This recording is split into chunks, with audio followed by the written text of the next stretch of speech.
Cartel violence south of the border has escalated. People are saying it's getting really, really bad, mostly because Trump has cracked down on the border, and that has led the cartels to essentially fight over the resources that are left, and they're killing each other in massive numbers.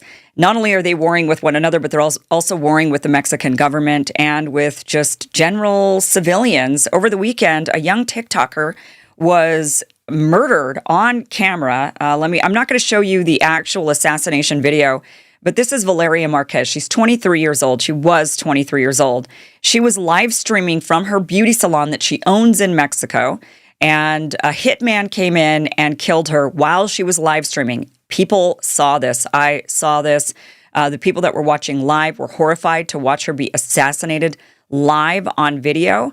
I am going to show you the video leading up to the assassination, and we blurred out the actual assassination itself. If you want to see it, you can certainly find it online. It's not that bloody, I will say, but it's still horrifying to see this young girl. And then she was assassinated in cold blood. Now, what's unique about this is the Mexican government, rather than saying she was murdered by a cartel hitman, a sicario is what they're called, they instead called this femicide. That's what the labeling was. Rather than just saying, look, the cartels are doing this, cartel violence is at an all-time high in Mexico, they instead are just calling killings by cartels, which are happening tens of thousands are being killed every single year in Mexico by the cartels.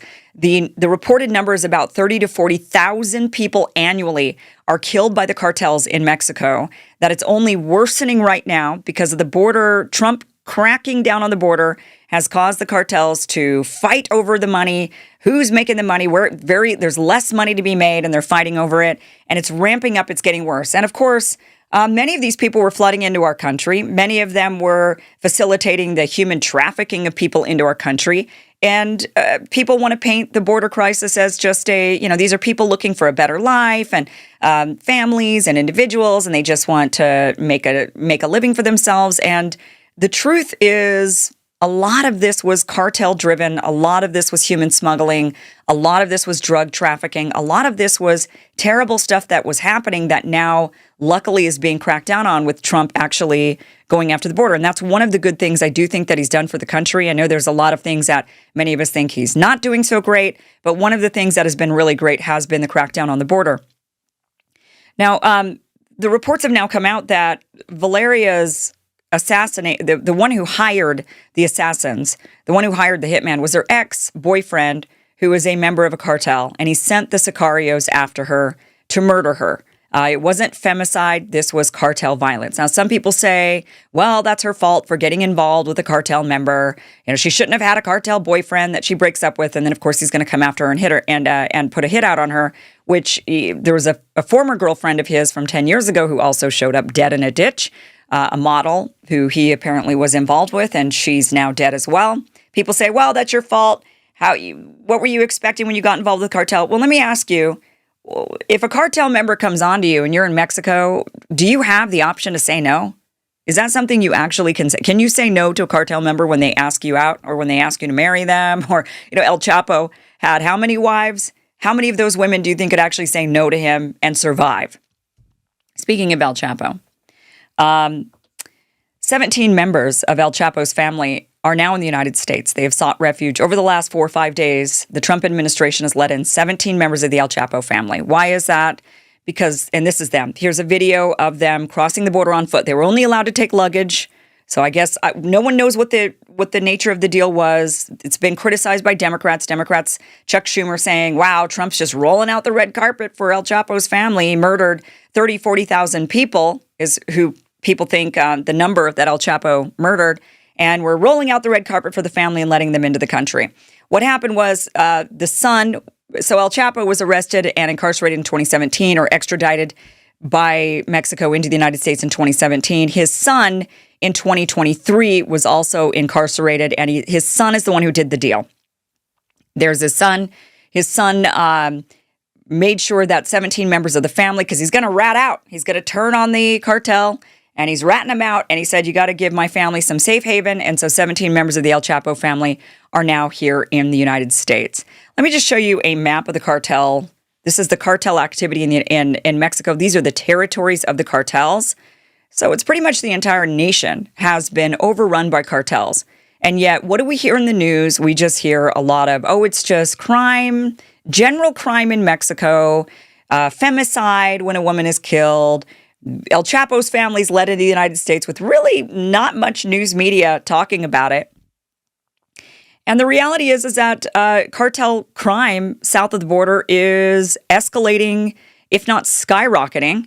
And the United States is busy bombing the Houthis in Yemen, if that makes sense to you. We're targeting who we claim are our greatest enemies, and yet we have massive numbers of cartels south of our border killing tens of thousands of people a year. And we're focused on the Houthis in Yemen. We're focused on Iran. We're focused on China. I mean, this is kind of insane. Two journalists who've been on the ground getting to the bottom of the cartel business in Mexico, very dangerous job, going in there and uncovering mass graves, killing that many people. Where do you bury the bodies? Well, in mass graves. Ryan Mata and Oscar Ramirez have been on the ground in Tijuana uncovering a mass grave over the weekend. Watch this. Oscar Blue, Ryan Mata. We are in a location in a really tough and rough neighborhood right here in the city of Tijuana where more than 7 bodies have been found. And the 8th body we just recently found right here, it is a corpse, apparently a skull with a high caliber bullet in the head. And still they're having a lot of bone fragments and human remains. Your impression right here, Ryan, as we're going to do this small documentary with Ryan Mata and also everyday report on our page. Ryan, your impression. I've never seen anything like this. It's an absolute war zone down here. You would think this would be an area over in Afghanistan or Iraq, somewhere where you're digging up mass graves and beheaded victims. No, this is everyday life over here in Mexico, and what the citizens have to deal with. The look on these women's faces when they found that body, I was expecting shock and awe, tears. They are so normalized and desensitized because they are out here digging up mass graves weekly, and every time they come out, or almost every time they come out, they end up finding a body. That's how many mass graves are all across this country. The entire country of Mexico is a giant mass grave. And if it wasn't for the reporting and the connections that Oscar has, I don't know when the world would ever hear or see this evidence. So thank you for having me out, and I appreciate it. I mean, they certainly do seem desensitized. There they are listening to music while they're digging up dead bodies. That was just over the weekend. They also visited a compound that is known now. It's been turned into a memorial. It's called the Butcher's Compound. This is where one of the cartel's guys would actually dissolve the bodies, and they did a little segment on this. This is just about a minute of their 10-minute segment, which you could see on Oscar's Twitter profile, or his X profile, which I have the link down below, but watch this. So we are now inside the Butcher's Compound where they were actually dissolving bodies. I'm sorry, this is on Ryan Mata's X account. In sulfuric acid. Over here in the corner, what you're actually going to see is where the propane tank was. The propane tank had gas lines that ran over there, so they would turn on a spigot. The propane would flow over to here under a 55-gallon drum. And these were his houses. So this house right here was one of the houses that they used to stash the kidnapped victims. Another house over there was where they tortured the victims. And then this house over here is connected. There was like a back door that came in right here where you see all those bodies, all the victims. And they would bring the bodies, if they needed to, after they killed them, they would bring them right over here into what I call the Butcher's Compound. And that's where they would actually dissolve the bodies. And that's where the remains would end up after they were dissolved. So absolutely terrifying. Joining us now is someone who's been bravely reporting on the cartel violence, Oscar Ramirez. Oscar is an independent journalist, war and immigration correspondent from Tijuana, Mexico. Oscar is the only journalist who has crossed the Darién Gap 4 times and actually has a documentary coming out next month titled 4 Times Darién with the Angels of the Jungle. He's probably the best journalist on the ground covering the border, the cartels, and just what the United States is up against. Well, this doesn't happen often, so you want to jump on this. Brickhouse Nutrition's Memorial Day sale is on for a limited time. You could save 25% off everything with my code MEMORIAL25. That includes Lean, the weight loss supplement that targets the goals of GLP-1 injections, but without needles or prescriptions. People are seeing real results, and they love that it curbs their cravings. Check out the website reviews. They're amazing. Also on sale is Field of Greens, the superfruit and vegetable drink that literally promises your doctor will notice your improved health or your money back. My favorite is Field of Greens. I can really tell the difference on the days I drink it. I love the lemon lime flavor. I know you're going to genuinely feel a difference as well. But whether it's a collagen, creatine, or creatine, or any of their other doctor formulated products, it's all on sale for 25% off. Kick off a healthy summer and save big while you're at it. Go to brickhousenutrition.com. Use code MEMORIAL25 for 25% off. But don't wait, because the sale's only on for a few days. That's brickhousenutrition.com. brickhousenutrition.com.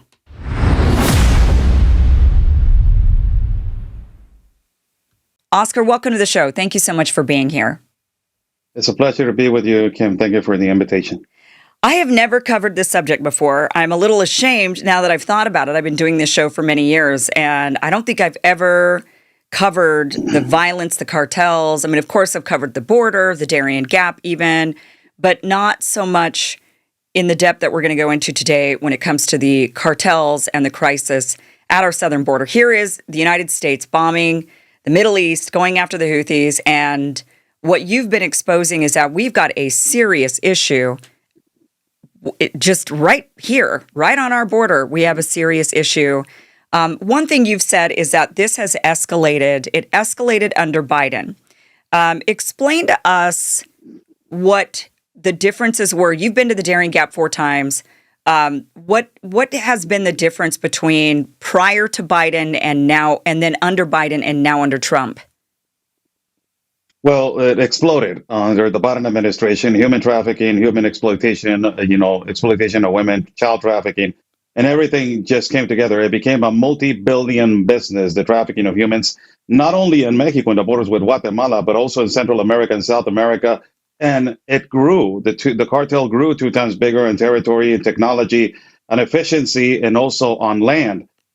Specifically in Colombia, the Cartel del Clan del Golfo was trafficking migrants all the way from Asia to Hong Kong, from Hong Kong to Ecuador, Quito, and all the way up to the United States of America, creating tourist packages. And it was a full-on business because the Biden administration was part of the global compact on migration. They fully opened up their borders. Mexico was also part of it, and the cartel grew enormously.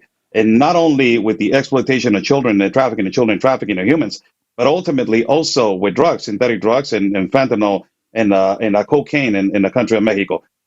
It grew the violence and the insecurity more. The extortioning, the kidnapping, and the missing people was part of it.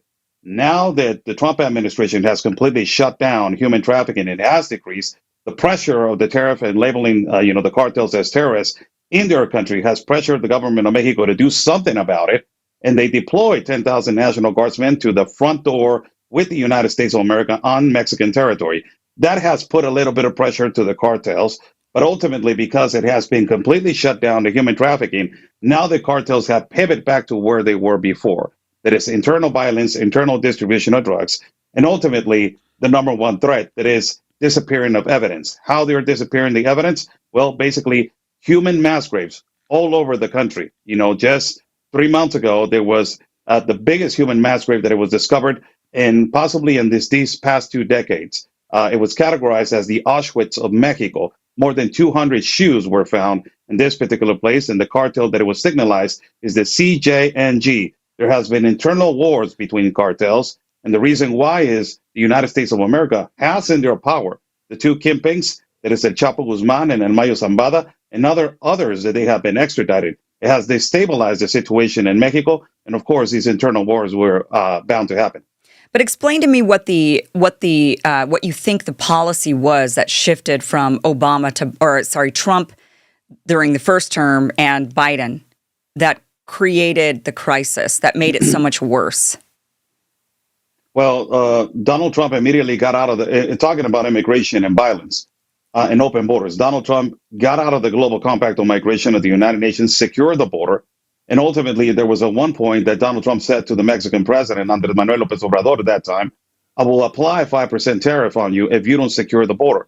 immediately caravans disappear for a period of time, and it decreased the level of caravans right now. But that ultimately, when Donald Trump left, the violence escalated, and you end up with a president for 6 years with more than 217,000 murders in his 6 years. Now he comes back, and he comes back a little bit much stronger, putting his foot down. And as you can see, Kim, right now there's no caravans in the south of the border, and 99% it has decreased the flow through the Darién Gap. That ultimately is a huge effect. In the year 2023, more than 523,000 people crossed through there, that they were registered, not counting the thousands that they died. So you're talking about that these policies, whether a lot of people like them or not, it's saving lives. It's saving lives in the Darién, and it's saving lives by being trafficked and abused, and ultimately it's hitting them in the pockets to the cartels. That's the number one thing. So that I can understand. One of the things that Democrats did when Biden came into office, of course, is they just unraveled anything that Trump did. They just said, oh, everything he did was evil. And one of those was, Trump saying we got to do something about the border and focusing on the border. So the Biden administration was like, oh, we don't have a border problem. We're fine, right? Immigrants, these people are just trying to come here for a better life. That was the narrative. And so they didn't crack down. Is that what you're saying was the big shift, was just their attitude and their lifting of any sort of measures to crack down on the border? They were just trying to be the opposite of Donald Trump. And then obviously we ended up with a giant problem. Yes, absolutely. And the giant problem, the current administration, it is only focusing on one problem, that is the TDA. I have documented people inside of the Darién, former Afghan pilots we have interviewed, people that they were former military, Kim. You're talking about former military from Cameroon, Ghana, Congo, Nigeria, Burkina Faso, Pakistan, Bangladesh, Nepal, all across the world. You got former military men in there. Also, we have documented a lot of migrants from China. They have said that Chinese spies were coming in and through the parts of Jacumba, California. This is a part that flooded with hundreds of thousands of Chinese coming in. This is a real big issue and a real big problem that the United States incentivized under the Biden administration to open up the floodgates and for hundreds of thousands to come in. Cartels have always been a problem down in Mexico and in the rest of South America. We got El Chapo, right, in 2017. I think he got extradited to the United States. Now his son in 2023 was apprehended by the United States. But now the El Chapo family, 17 members of them have been let into the U.S., and I guess they're going to go under witness protection program, I suppose. What is, now that Trump is in office, I mean, he's only been in office for we're in May. It's been 4 or 5 months. It's only been 5 months. Tell us what the shift actually has been with the cartels and their activity. Well, you have a huge war that is happening for more than 8 months in the part of Culiacan. That is when one of the sons of El Chapo gave out in Mayo, and that war escalated and it's huge. I just went to Culiacan and documented that war. There's no life in the evening and there's no life at night. The citizens have adapted to a curfew. So explain where that is for those of us Americans who are totally illiterate to a Mexican map.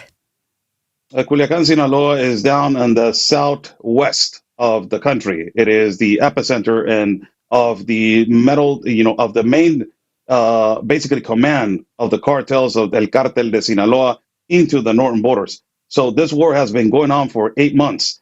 Donald Trump has come in and completely changed it because he has put a lot of pressure to the government. And not only the pressure to the government to extradite, these drug lords and kingpins, but ultimately to expose the corruption, interior corruption of politicians. You need to understand, Kim, we have a problem not only with cartel. The real cartel is the government. Those are the ones that they need to be exposed, the ones that they're wearing the suit and the tie. And because of what Donald Trump has done, he has given courage to the political right-wing party in Mexico in Congress and in the Senate to expose and to say, you are a narco-government. Why are you protecting the cartels and why you're not designating them as terrorists? The violence, because they have shut down completely the border, it has trickled and it has completely exacerbated and it has grown. The government of Mexico, it is showing them some stats to Donald Trump because they're saying, hey, we're trying to do something. Calm down. Look, this is the numbers that we're doing. This is the numbers that we're handling. Trump administration is looking at the numbers and possibly saying, oh, yes, they're doing something. But the missing problem, people, the abductions, the extortion, the kidnapping, the drug distribution continues to grow. Let's talk about that TikToker, Valeria. What is her last name? The girl that was just murdered. Marquez. Yeah, Valeria Marquez. So the reports, I mean, kind of to what you're saying, the reports were that it was femicide. This is what the first reports were, which I don't even know what the hell is femicide. I mean, okay, a woman was murdered and we're going to call it femicide. I don't understand what that even means. But what was notable about that was, why would the Mexican government say, or the authorities or anybody say, oh, it was femicide, when now it's come out that it was a cartel sicario, a hitman, didn't even know it, this was, obviously she was assassinated. Obviously a hitman didn't even know who she was, asked her, are you Valeria? She says, yes. And then he shoots and kills her. So clearly a hitman was sent after her. Now it turns out that her ex-boyfriend was a cartel member.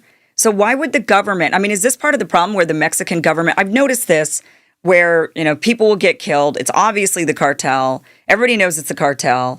And the authorities come out and basically say, oh, we condemn this act of violence. They're not, but they'll say we condemn the act of violence, but they don't call out the cartel. Yes. Feminicidio, it is a translation. It was made, this terminology, to basically appoint that it was a crime directly to a woman. Now, Kim, this is one of the things that has been completely aggravating. The collective groups, these collective groups that they are dedicated to find their family members that they have been abducted and kidnapped and basically killed by the cartel, and they bury them in the parts of the mountains. They have told us with evidence that the government of Mexico, it is categorizing all the murders and assassinations as a negligent homicide.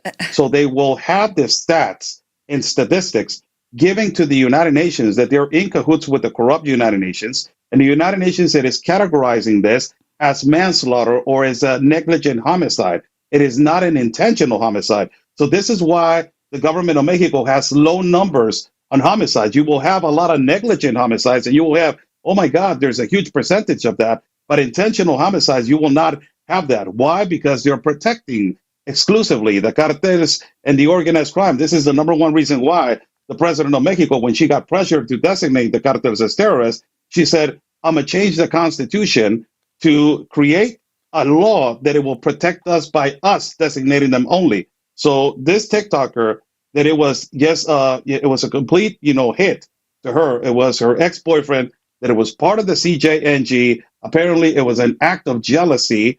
And the guy has invested apparently so many millions of pesos on her that he couldn't take it. And he sent a sicario to directly, assassinate her. So it was an intentional homicide on a live stream with thousands of people watching on TikTok. Yeah. Yeah, it was terrible. Absolutely terrible. How many cartels are there in Mexico? Kim, there's a lot. There's criminal organizations, a lot of them, but the principal ones that I can tell you are three: El Cartel de Sinaloa, that is from the sounds of the Chapo; La Chapiza, that is the Sicario group from the Chapos; Los Mayos, that is the ones that are practically owning a lot of the country; and the CJNG, that they're the most vicious and atrocious ones that that they have been dismembering, decapitating, and continuous atrocious acts in the country.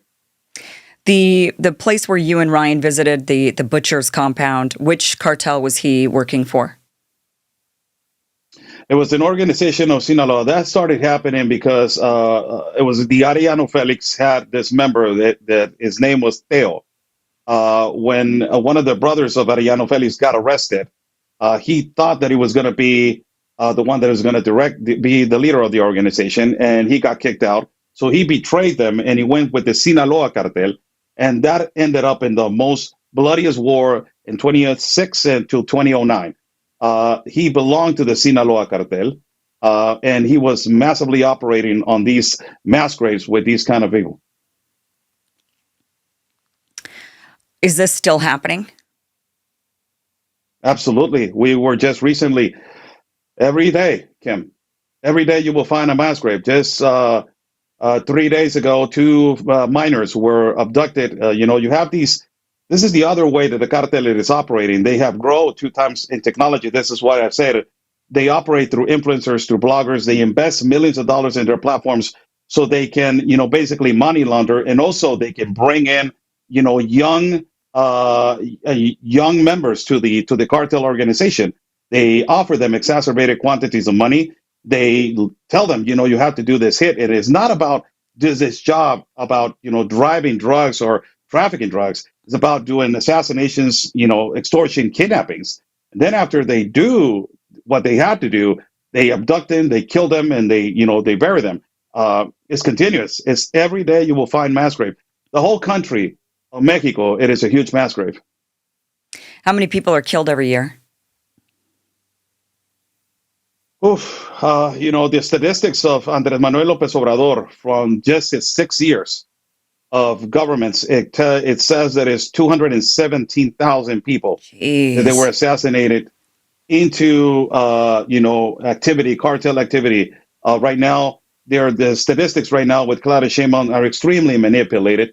They are trying, this is the reason why I'm telling you, Kim, that they have categorized all the intentional homicides as negligent homicides. So the intentional homicides that they are from the cartel, they will lower down that percentage, and they will, deliver that to the Trump administration. Yeah, but you're saying it's worse now?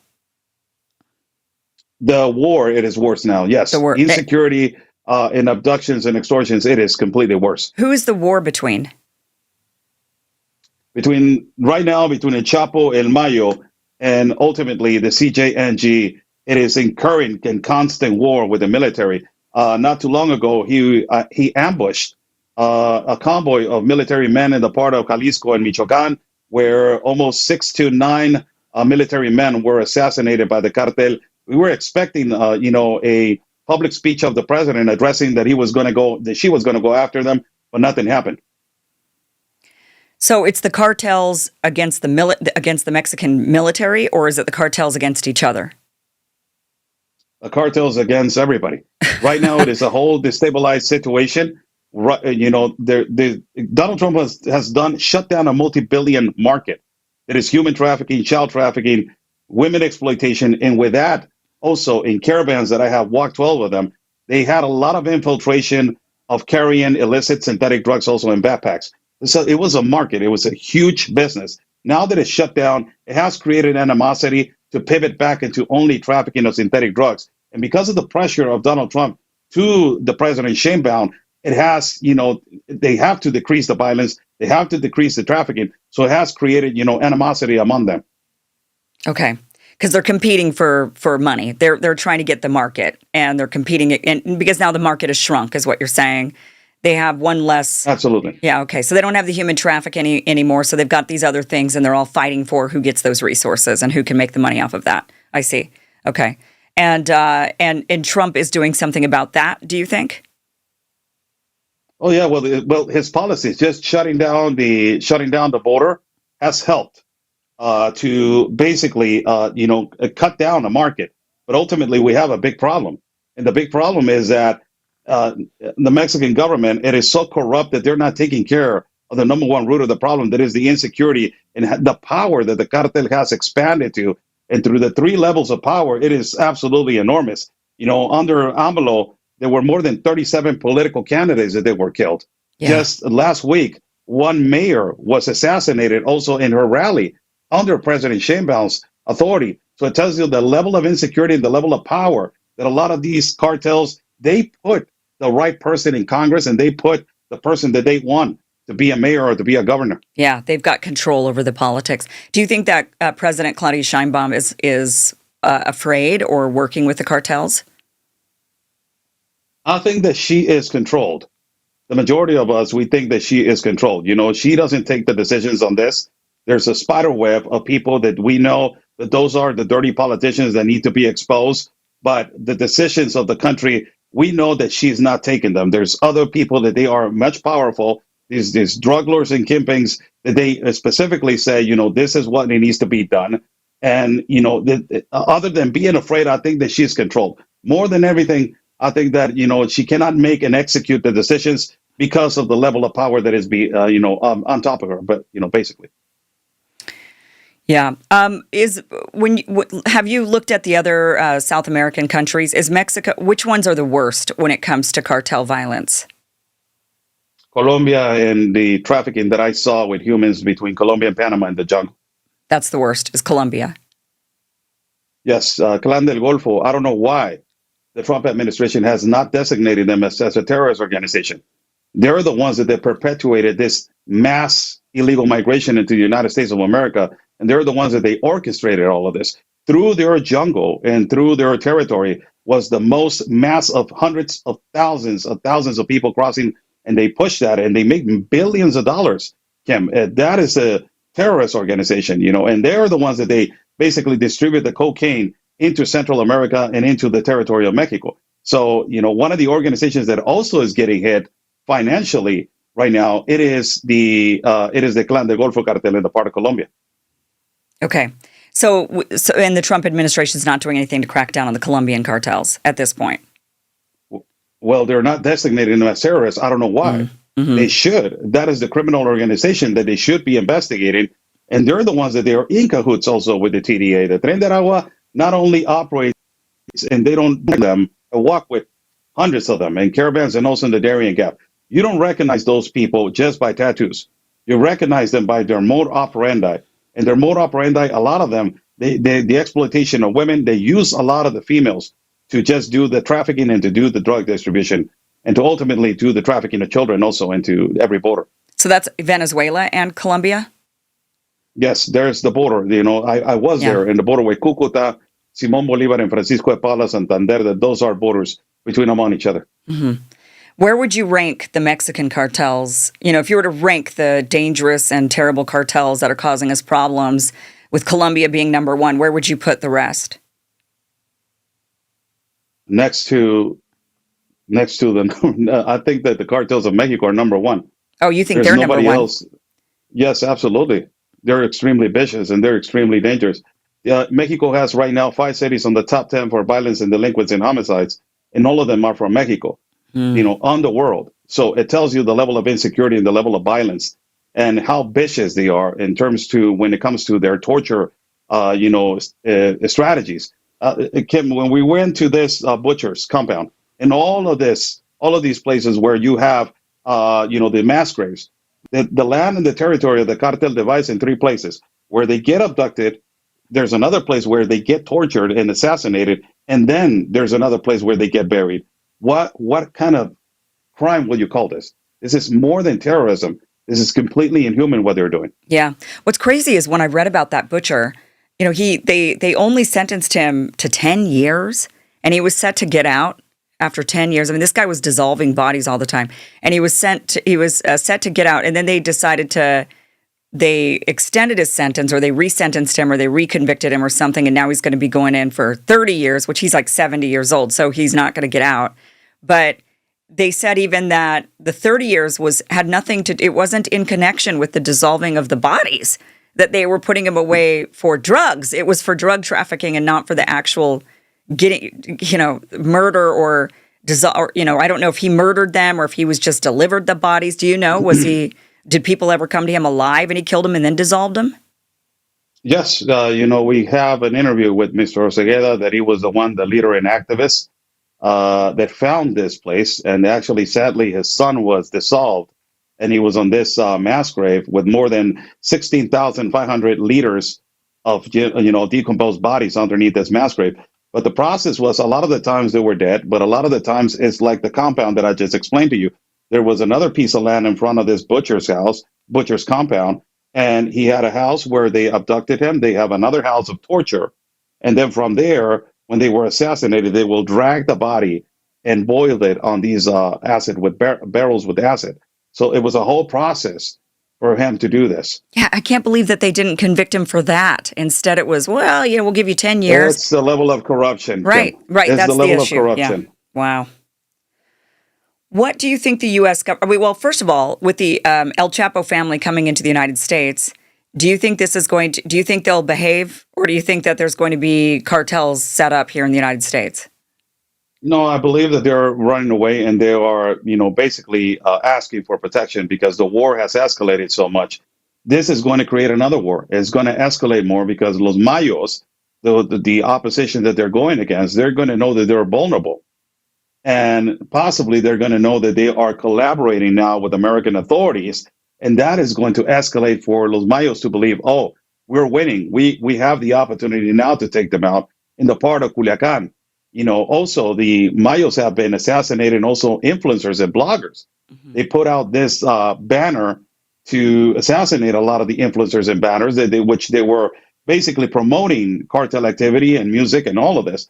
More than 7 they have been also assassinated. So they feel now in power. It's going to create an inner war. These inner wars are happening consistently, Kim, and this is because of the shutdown of human trafficking and also the exposure now worldwide that we have a huge problem in the country. What has President Bukele in El Salvador been able to do? I mean, was he able to crack? Were there cartels in El Salvador, or just gangs? And was he able to crack down on cartels? Oh, yes, absolutely. I was there. I even interviewed the Minister of Security of El Salvador, Mr. Villatoro, and the first thing that he said that he did is take away the power of the United Nations and these the OIMs and the UNHCR for them to operate freely and give the power to law enforcement, and ultimately go to every single neighborhood and started cracking down and built the biggest prison for terrorism, that is Secot. These MS gang was not a gang only. The MS gang was also operating with sicarios in Mexico, with Los Zetas. There was a huge cartel that was operating in Juarez and borders with Texas. So, to eradicate this problem, it took him, not that much of time. He did an excellent job. And he also sent a message to the Mexican president saying, to the Mexican people, if a cartel grows and they own territory and the government is not doing anything about it, it's because the government is involved. That was his message just recently to Claudia Sheinbaum. And it created, a little back and forth words between each other. But Bukele has shut down, and it's a clear example of what can we do in our countries, even though their GDP is much lower than Mexico. But it's an example of what can we do from state to state to clean this up. Yeah, I haven't looked into it. Is he allowed to run again? Do they have term limits in El Salvador? It seems like the people would want him to be president for a lot longer than what he has been. Yes. You ask the normal, average, typical citizen of El Salvador, and I asked this question. Hey, there's Congress people of the Democratic Party in the United States calling him dictator, and they say, well, we want a dictator for life. Yeah. So that's that's their opinion. Yeah, it's something the West can't understand, is that there are people. I mean, China. The Chinese people feel the same way. They're like, well, he's doing a good job, so why do we need to switch him out? People view. A lot of people around the world view Western democracy as unstable. The constant switching out of presidents here and there, and they just say, we don't want that kind of system here. And then the United States says, well, then you're not a democracy, and we're going to enact regime change, and we're going to coup your president and get him out of there. And it always ends up in disaster. But it seems to me like the Salvadorian people would want Bukele to be president for a lot longer. And I don't know if there's a term limit on it, if he's supposed to exit out of there at some point, but seems like they wouldn't want that. So is that a model for what Mexico could do? Absolutely. When I asked Mr. Villatoro, the Minister of Security, I said, what can we do? And he said, you can adapt to this model, and we have offered it. And we have also, talked to Mexican authorities about it. How can we shut it down from state to state to state and create a security pattern? And ultimately, the Mexican military, it's much bigger than El Salvador, so it can be accomplished. But we have to understand this is all about corruption, Kim. And it's all about the control, and also infiltrated authorities from the United States also in our country. It's a bilateral problem because it is the demand, and also it is the buy and the demand. So it is, it's a bilateral problem that we have.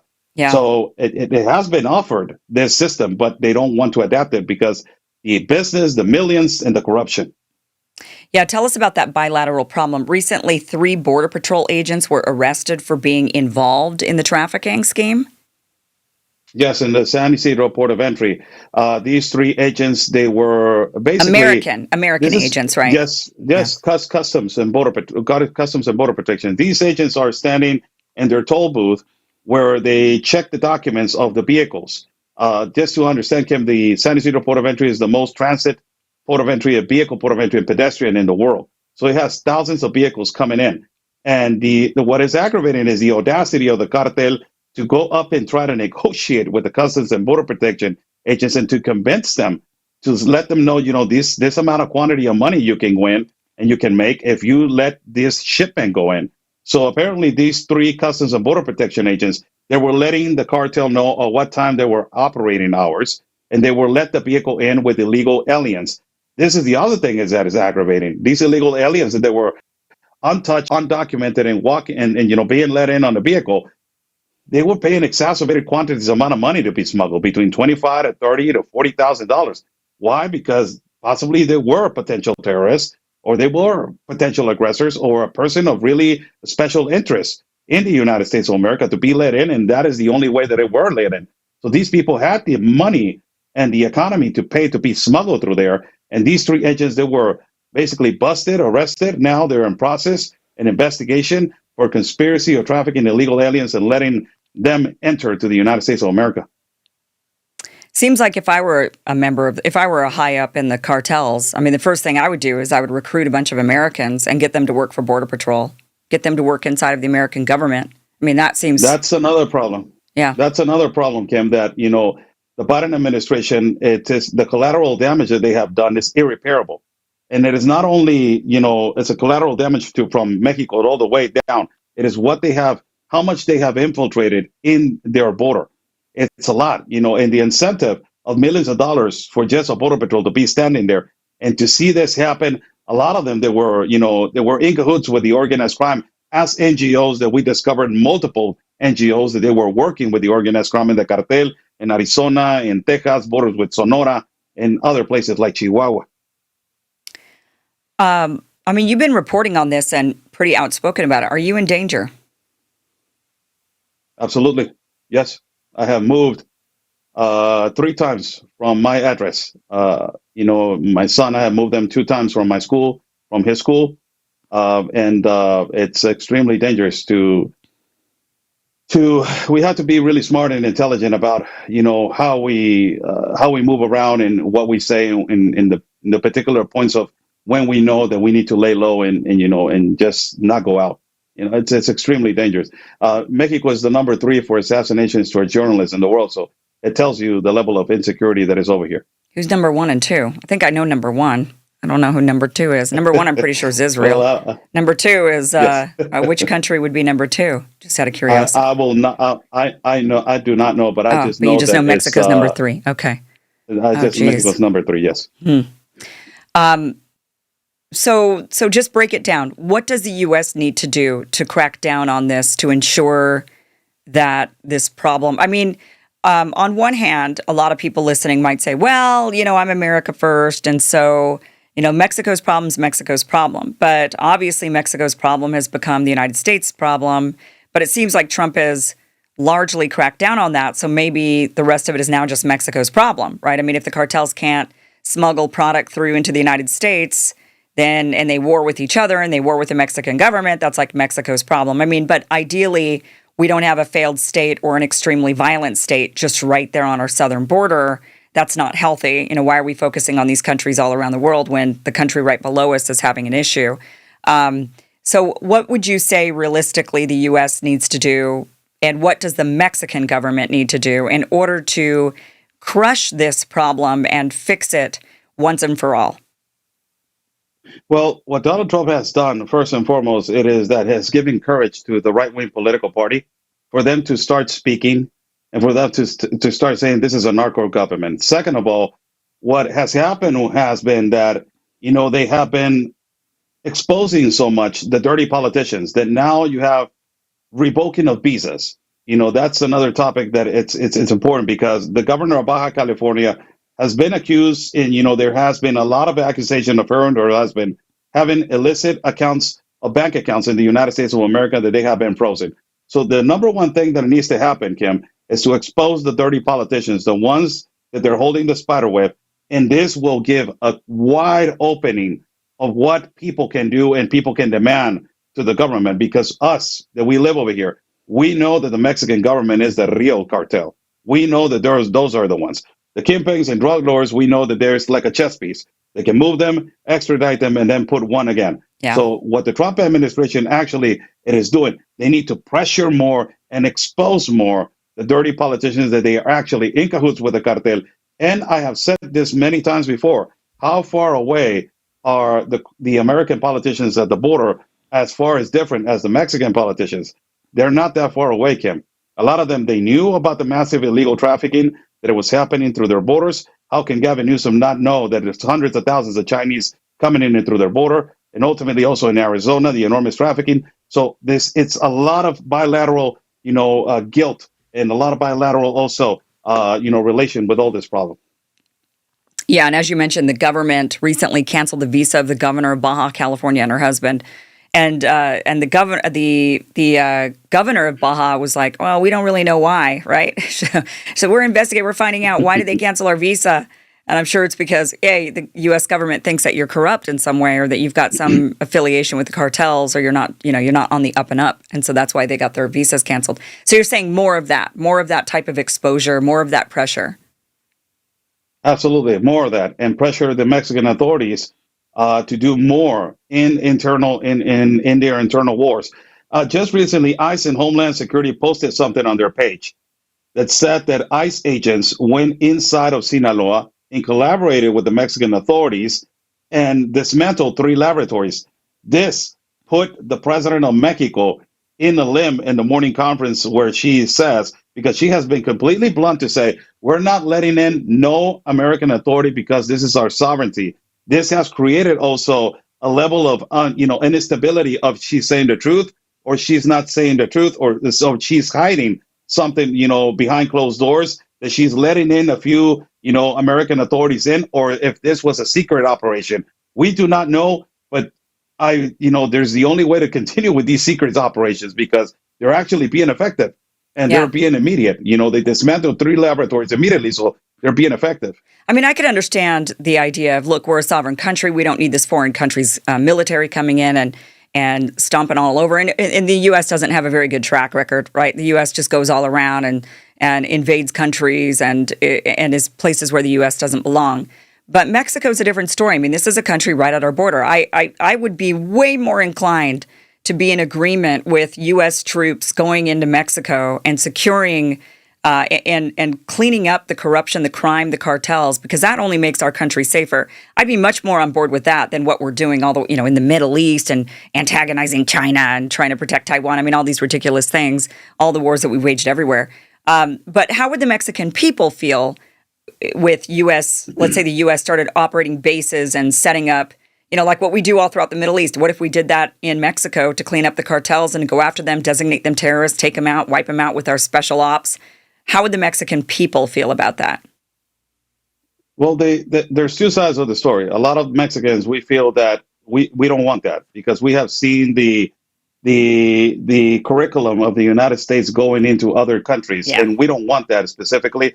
And if we go back in history, the land and the territory, there's that pride little side of the Mexicans that they say, we don't want no American military in our country. But there's the other side that a lot of Mexicans say, let them in, handle the situation, and then, let them out. So that's, there's 2 sides of the story. There's a lot of the population that say the Mexican government is not going to be able to do it because of the enormous corruption and the enormous, control that they have over the 3 branches.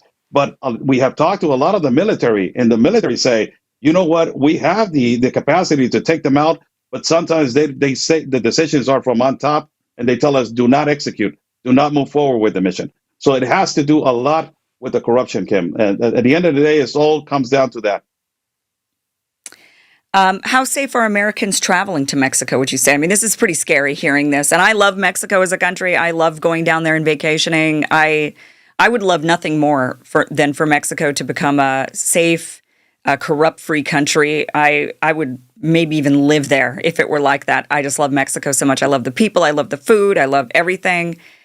But we're just kind of stuck with vacationing and hoping that the area we're vacationing is not going to break out in random violence. I mean, do you think Mexico's still safe to visit? If tourists can come and go to tourist spots, but if you're in the wrong place at the wrong time, something is going to happen to you. And if you are doing something wrong is going to happen to you. So there's places where it's extremely agitated and violent. And also, it's more for the women. For the women, there's a lot of cartel that is operating right now with abductions. A lot of the bodies that they have found in mass graves, They have found with stitches in the front part of their bodies, which means that there was a possibility of an extraction of organ. So there's all these other crimes that if you are in the wrong neighborhood, be aware. But if you go to a resort area and stuff like that, there's always a lot of vigilance. There's always a lot of authority presence there. So they will take care of you. But, don't go to the wrong places. That's particularly it. Well, I also heard, and you can tell us if this is true or not, but I also heard that the cartels, it's in their interest because they make money off of the resorts in those resort towns. So it's in their interest to keep them safe as well. That's exactly it. It's like when we don't have a fentanyl problem. What do you think? The cartels have given strictly directions to say that's for the gringos. It is not for us, the Mexicans. So they give directions to their own cartel distributors to say, if we find you distributing fentanyl in our neighborhoods, we will punish you because that is for the United States of America. So it is not in their interest. A lot of these resorts, a lot of these hotels, a lot of the mom and pop businesses, they own them. So it is not profitable for them that there are violence in these areas and these resorts. But as I say, you're in the wrong place if something was happening to you. Yeah. I mean, if you get caught in the crossfire is what you're saying. So you wouldn't be targeted if you went to these resorts because you're saying the resorts are often owned by the cartels. Well, some of them they are, yes. Yeah. And some of them they are by business owners, yes. Okay. So places that are safe like Cabo, Cancun, Puerto Vallarta, these are the places people like to go. Cabo San Lucas has been under a lot of cartel activity just recently. There's a lot of videos circulating of a commando and an operative, bad people operating on these vehicles with high caliber weapons. There has been an internal war also over there. Parts like Mazatlan. Well, Mazatlan is a beautiful port that is next to Culiacan. There's a war over there. It has affected deeply the businesses. Acapulco is a place that is also has become extremely dangerous because of the level of the fighting of the cartels over there. In Cancun, it is also has become extremely dangerous because of the level of trafficking and abductions. So I'm not recommending, but I'm not getting into that. But I will make it into your own decision to say if you're traveling or not. Yeah, maybe stay in the resorts and not travel outside of the resort if you're going to go to those locations. I don't like hearing this because I love vacationing in Mexico. It's one of my favorite places in the world. But I can also see how the Trump effect has created more of an infighting inside the country because they can't get the money anymore inside the United States. So yes, they're it hard needed up. to happen. Yeah. Oh, geez. Oscar, stay safe. I mean, this is a very dangerous job you're in reporting on this. I hope that you stay safe, and I hope that.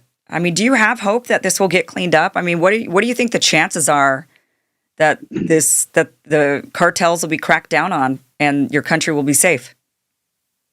We have to go through this process, Kim. Sadly, we have to go through a process that is a cleanup, and in this process that is a cleanup, there's going to be a lot of internal wars. But hopefully, we have a little hope now that the political party is being exposed for what they are, a narco-government. And there's courageous people also in our government that are rising and they're speaking about it and they want to do things right for the Mexican people. We can be a first-class world country without depending on nobody and not having a mass migration to the north or some other places. We can be that country. And there's hope that if this continues like this and they continue to get exposed, the people are going to open up their eyes and say, this is what we need. Yeah. Well, let's hope. Oscar, thank you so much for joining us. We do have a link down below to your X account for people to follow you. I definitely highly recommend it. The border crisis is very serious. A lot of people are very interested in the border crisis, and Oscar is one of the best at covering it, if not the best at covering the border. So definitely follow Oscar on X and get all of the firsthand insight into the border issues. Oscar, when does your documentary come out, and where can people find that?